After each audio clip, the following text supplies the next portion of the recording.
இத்தனை நாள் வாய்மொழிந்த சித்திரமே இப்பொழுது மௌனமேந்தானோ? மின்னலென மின்னிவிட்டு கண்மறைவாய் சென்று விட்ட மாயம் நீதானோ? உன்னால் வந்த காதல் உன்னால் தானே வாழும்.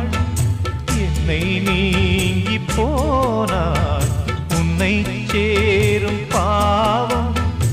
எனக்கொரு அடைக்கலம் வழங்குமோ உன் இதயமே?